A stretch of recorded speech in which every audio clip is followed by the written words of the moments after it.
What's a story you are dying to tell, but haven't found the correct question to it yet? I once fought a guy outside of a club in San Francisco who just hit a woman. The guy ended up fleeing, and I felt like a tough guy. About 10 minutes later he came back with a gun and the woman who got hit immediately rushed to me and essentially pulled me inside this club and locked the door. She probably saved my life because I didn't even notice the guy returning. The cops never caught him. And that, kids, is how I met your mother. I saved a toddler from drowning last summer. Edit. It was a freak incident of being in the right place at the right time. I was walking to my car in the driveway to grab something. Out of the corner of my eye I saw two toddlers on my neighbor's pool deck. I called out and asked if anyone was watching them, because at the angle I was standing, I couldn't see the entire deck. They were getting closer to the ladder.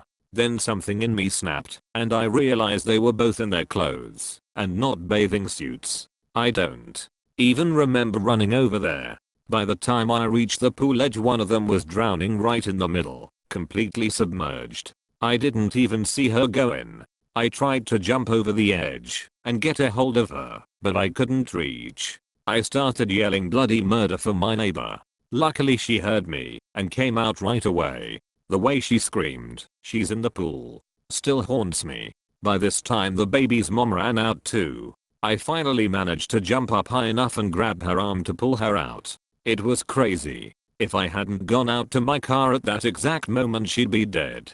I was having heart palpitations for like 3 hours after. The family did send me flowers.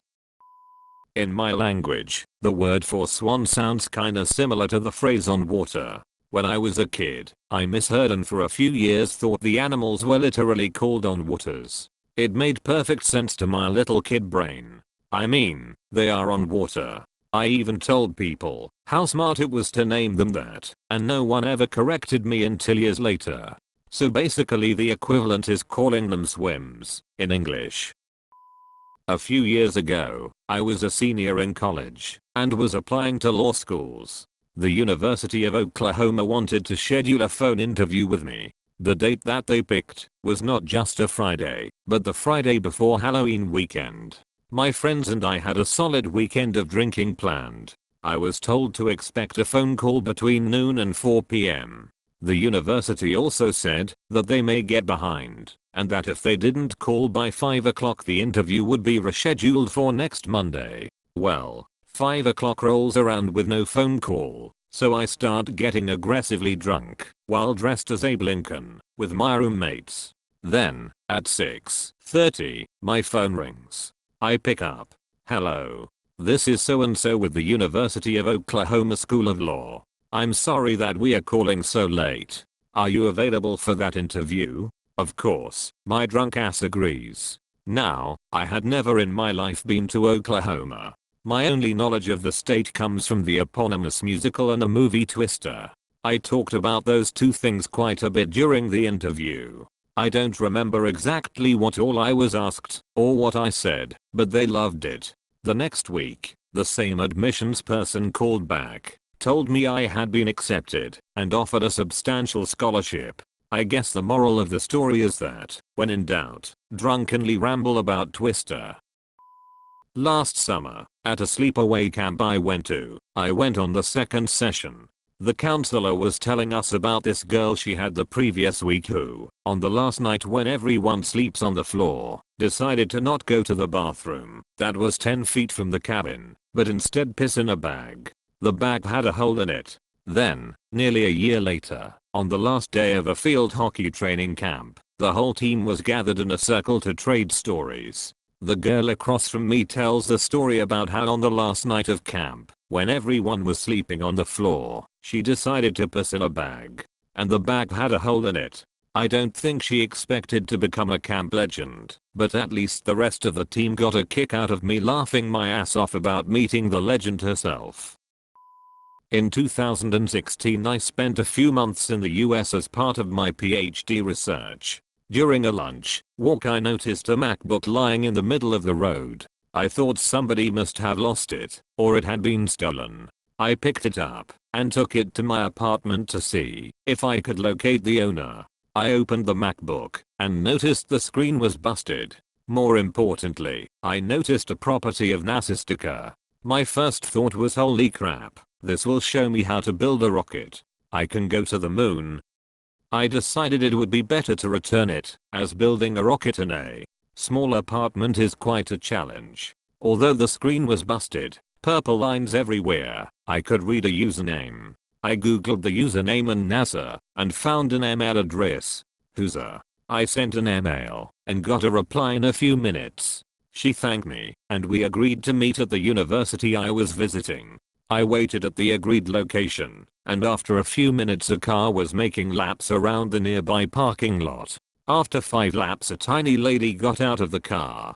I waved to her, to which she responded with a very accurate deer in headlights impression. After a few seconds she decided I was not a car, and she was not a deer, so she walked towards me. I said, I found your laptop. She responded, yes, thanks, grabbed the laptop and took off. My ex-girlfriend and I have such a strange backstory that we stopped telling people all the details because of the constant "it's destiny" speech. Both born in the same hospital by the same doctor 3 weeks apart, even though from different cities. My 4th grade teacher transferred schools and became her 6th grade teacher. We were both vacationing with family in Yosemite Park at the same time in different campsites. We both dated a sibling, though at different times. My job in college was in the same business lot as hers, but we never met. We had lunch at the same fast food place 30 minutes apart but never crossed paths. The first time we met was in line at an amusement park, and she was directly in front of me. Turns out that when we met for the second time months later, we remembered the encounter. The list goes on, but the one bit of shared past we both found creepy awesome was her college roommate moved back east and ended up dating my second cousin who got a job out there. They ended up getting married too. My husband and I got married a couple years ago. He's Catholic, I'm an atheist, but baptized Catholic, and he wanted a Catholic wedding. Tricky since we are gay, but we found a former Catholic church for the ceremony and a former Catholic priest who became an old Catholic priest to marry us. Friends said it was the most Catholic wedding they'd been to. It meant a lot to my husband, which meant it meant a lot to me. He didn't know I had a surprise for him though. A couple months before the wedding, I found out that I could send an email to the White House to get a congratulations card from the president, then Obama. Cool. As I was looking for that, I stumbled on something else. Something huge. Turns out that I could petition the Vatican for a papal proclamation celebrating the wedding. There was a fill-out form, and then when it was shipped, they would request a donation. The form didn't list bride or groom or sex or gender or anything. Just a space for names. We both have male names that are in the Bible, so I wasn't being tricky or anything. I just filled it out and waited. A couple weeks later I got an email that I had a DHL package en route. I freaked out. I told everyone but my then fiancé. I even called our priest to make sure it was okay. He gave his blessing. Fast forward to the reception.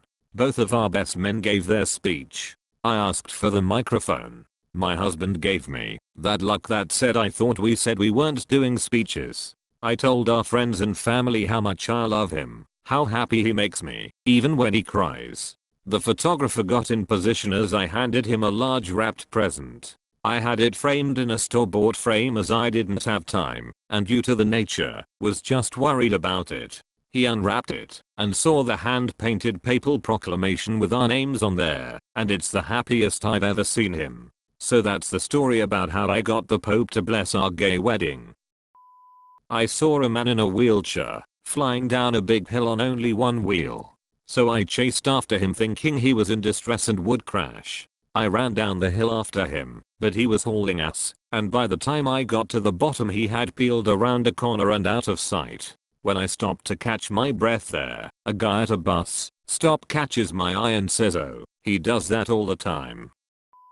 When I was 14 to 16, can't remember exactly. I was at the beach with a girlfriend and a few friends. I saw a couple of people on the rocks nearby panicking. When I asked why, it turned out one if then was stuck on the rocks a little further out. Sure enough, when I looked out I saw this girl there, must have been about 8 to 10, crying her eyes out because she was stuck and the tide was coming in. I took off my shoes, kissed my girlfriend, and told her I'd be back soon.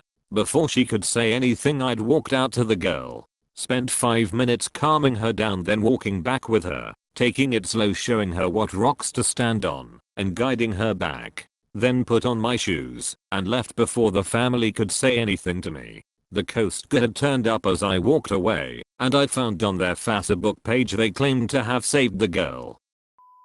Thank you for watching AskReddit. Please like, share and subscribe.